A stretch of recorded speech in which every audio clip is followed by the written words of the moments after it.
আপনারা এই ভুলগুলো কখনোই করবেন না। এমন রাস্তার মাঝখানে হুটহাট করে দৌড়াদৌড়ি এই কাজটা ঠিক না। সো হ্যালো এভরিওয়ান, আসসালামু আলাইকুম। কেমন আছেন সবাই? আশা করি সবাই ভালো আছেন। আলহামদুলিল্লাহ, আপনাদের দয়ায় আমি অনেক ভালো আছি। আচ্ছা, সারাদিন আমি যা যা বললাম টুকটাক ওগুলোই আপনাদের সাথে একটু শেয়ার করব। আমি সকালে উঠেই রান্নাবান্না করতেছিলাম, কারণ দুইটা বাবু থাকা সত্ত্বেও আমার সব কিছুই করতে হবে। সো এগুলো নিয়ে বসে থাকা যাবে না। এই জন্য দুই বাবুকে ঘুম পাড়ায় আমি কাজে লেগে পড়ি। রান্নাবান্না এখানে হচ্ছে, আজকে আমি প্ল্যান করতেছিলাম যে আমি আজকে পটল দিয়ে পাঙ্গাস মাছ রান্না করব। কিন্তু কাহিনী হচ্ছে যে এই জিনিসটা রান্না করতে হলে যে তিনটা উপকরণ মেন, আলু, পটল আর মাছ, তিনটাই ভাজতে হয়। এই জন্য আমার অনেক একঘেয়েমি লাগে। আমার মতো কার কার এটা হয় আমাকে একটু জানায় না পুরো কমেন্টসে। কিন্তু রান্না করার পর যখন মন মতো রান্নাটা হয় তখন আর এই কষ্টগুলো গায়ে লাগে না, বুঝছেন? আর মেয়ে মানুষের হয়তো এই জিনিসটাই স্বভাব। এটা আমার মধ্যে হয়, কার কার মধ্যে হয় সেটাও আমাকে জানাই। আর আমি রান্নায় অত পাকাপোক্ত না, আমি যতটুকু পারি অতটুকু করে নিজের মতো করে চেষ্টা করি বা শেখার চেষ্টা করি। তারপর আমাদের আজকে একটু প্ল্যান ছিল যে আমরা একটু বিকালে বের হব, কারণ সারা দিন যেহেতু ফ্ল্যাট বাসায় একা বন্দি থাকি, আপনাদের ভাইয়াও তার মতো কাজে থাকে, দুইটা বাবু নিয়ে একা ফ্ল্যাটটার মধ্যে থাকা একটা বোরিং বিষয়। আর সবচেয়ে বড় কথা হচ্ছে, আমার সেকেন্ড বাবুটা হয়েছে মাত্র আজকে রানিং 4 মাস চলতেছে। এই 4 মাস যাবৎ আমি একদম ঘরবন্দি বলতে গেলেই চলে। তো এই ঘরবন্দি থাকা আর পসিবল হয় না আমার পক্ষে। এই জন্য আমি ওকে বলি যে আমাকে একটু নিয়ে বের হও। এর মধ্যে রাস্তার মধ্যে একটা কাহিনী আমার চোখে পড়লো। আমাদের চলন্ত গাড়িটার মাঝখান দিয়ে উনি চেষ্টা করতেছিল রাস্তাটা পার হওয়ার। এখানে দোষ পড়তো যে গাড়ি চালাইতেছিল তার, কিন্তু আসলে আমি এখানে তার কোনো দোষই দেখলাম না। আমাদের গাড়িটা চলন্ত ছিল, সে কোনো সিগন্যালও দিল না, কিচ্ছু দিল না, সে ওই পাশে চলে যেতেছিল। এই ভুলগুলো আসলে আমাদের করা উচিত না। সে বয়স্ক মানুষ হয়ে ভুলটা করলো। যাই হোক, আপনারা একটু বিরত থাকেন এইসব ভুলগুলো থেকে। আর আমরা আজকে যে জায়গাটা গেছিলাম ওই জায়গাটা হচ্ছে, আমার আশেপাশে সবাই হয়তো এই জায়গাটা চিনবেন বা চিনেন। এটা হচ্ছে ডেমরা আমুলিয়া মডেল টাউন। আমরা একটু ভিতরের সাইডে যখন গেছি, এত সুন্দর ছিল ওই দিনের ওয়েদারটা। সবচেয়ে বড় কথা, একটু পরপর বৃষ্টি আবহাওয়া, একটু পরপর এমন রৌদ্র উঠে, এক রৌদ্রে একদম পুরা ছাই, এমন একটা অবস্থা। আমার ছেলেটা যে পরিমাণ এনজয় করছে, আমার মনে হয় কেউ যদি ওকে কোটি টাকাও দেয় বা আমাকেও কোটি টাকা দেয়, এত পরিমাণে খুশি ও কোনোদিনও হইব না, এত পরিমাণে এনজয় করছে।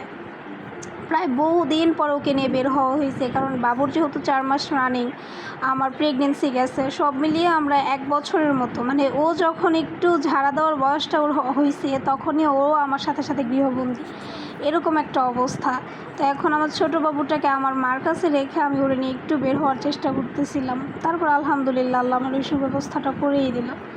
তারপর ওরা নিয়ে বের হইলাম। ও নিজের মন মতো এত খোলামেলা ছিল। আর আপনাদের ভাইও এই জায়গাটা কীভাবে চুজ করলো আমি জানি না, একটা মানুষজনও ছিল না, এত সুন্দর ছিল পরিবেশটা, এত ঠান্ডা। আমি বলি রাস্তার পাশে একটা কুকুরও নাই, এত পরিমাণে স্তব্ধ জায়গাটা। আমার ছেলেটা অনেক পরিমাণ এনজয় করতেছিল। ওর এনজয়টা দেখে আমার মনে হইতেছিল যে না, যত যাই হোক আজকে বের হওয়াটা আমার সফল হয়েছে।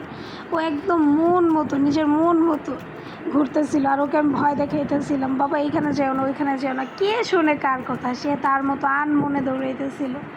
একটা বাচ্চা হয়তো এইটাই চায় যে সে বাবা মার সাথে প্রত্যেকটা টাইম স্পেন্ড করবে, তার সুন্দর মুহূর্তগুলো সে বাবা মার সাথে ভাগ করবে, এরকম কিছুই হয়তো, যেটা হয়তো আমরা আমাদের ব্যস্ততার জন্য বাচ্চাদেরকে সময় দিতে পারি না বা সময় দেওয়ার চেষ্টা করি না। কিন্তু উচিত এই বাচ্চাগুলোকে সময় দেওয়া, কারণ যখন ওদের উঠতি বয়স থাকে তখন যদি বাবা মারা সময় না দেয়, হয়তো ওদের মেধা বিকাশ হয়ে এই জিনিসটা সমস্যা পড়ে।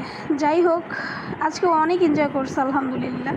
আরও অনেক খুশিও ছিল। ওর খুশিটা দেখে আমি না, আসলে এই জায়গাটাতে যে আমার একটু ভালো লাগে নাই। কারণ কি, একটা মানুষজনও নাই, একটা ফুচকার হাউস থাকে বা একটা বসার জায়গা থাকে, কিছুই নেই। শুধু এমন নির্জন রাস্তা আর হাঁটার মতো জায়গা, তাছাড়া আর কিছুই নেই। একটা রেস্টুরেন্ট বলেন, একটা কিচ্ছু নাই এক কথায় বলতে গেলে, শুধু একদম নির্জন রাস্তা। কিন্তু তারপরেও যখন আমি দেখলাম যে না, আমার বাচ্চাটা আনমনে এখানে খেলা করতেছিল নিজের মন মতো, ও অনেক আপন করে নিয়েছিল জায়গাটারে, তখন আমার মনে হয়েছে যে না, নিজের আনন্দ করতে না পারি, ও তো অনেক আনন্দ করে উল্লাস করে খেলতেছে, এই জন্য লাস্টে অনেক মজা পাইছি। তারপর ওরা আমি এই যে ডাকতেছি, বাবা এমন করো না এমন করো না, কে শুনে কার কথা, ঠাস ঠুস পড়তেছিল আর ঠাস ঠুস এমন করে ব্যথা পাইতেছিল। তারপরে ব্যথা পাই আমার কাছে গেছে আমার দেখাইতে, মানে ও এত পরিমাণ দৌড়দৌড়ি করতেছিল, ওর পিছনে দৌড়াইতে দৌড়াইতে একটা পর্যায়ে যে আমি এত পরিমাণে ক্লান্ত হয়েছি আমি আর হাঁটতেই পারতেছিলাম না। তারপরে আমি যে চুপচাপ একটা জায়গার মধ্যে বসে ছিলাম, তারপরেও দৌড়াইতেছিল, আমার কথা না শুনে ঠাস করে পড়ছে, পরে এখন যে আমাকে হাত দেখাইতেছে, মা আমি পড়ে গেছি, এখন সে আমাকে ছাড়া হাঁটবে না, ওই যে পড়ে গেছে ভয় পেতেছিল, এই জন্য এখন আমার সাথে আস্তে আস্তে হাঁটতেছিল, যে এখন আমার সাথে হাঁটবেও। ওর বাবার সাথেও যায় না, ভয় পেতেছিল যে ও পড়ে যাবে, এরকম একটা বিষয়। এই ওর আবার শুরু। তারপর ওরা রাইখে আমি ভিডিও করা শুরু করছি। আমি বললাম এই যে মা একা একা ভিডিও করতেছি, তারপর সে আসছে আমার কাছে, বলতেছিল না মা তোমার সাথে আমি ভিডিও করি। এইখানে ও কী বলতেছিল এটা যদি কেউ শুনতে চান আমাকে কমেন্টসে জানায়, আমি এটা রিয়েল ভয়েসটা আপলোড করবো। সে বলতেছিল আমি আর ভিডিও করবো না, টাটা, এমন করে বলতেছিল মা টাটা। তারপর দৌড়াতে দৌড়াতে একটা পর্যায়ে যে এত পরিমাণ কষ্ট হইতেছিল, আমাকে বলতেছিল মা মাম মা মাম। তারপর ওকে একটা পানি কিনে দেই, আর এটা খোলার সাথে সাথে যে একটা গ্যাস থাকে ওইটা নিতে পারতেছিল না, এই জন্য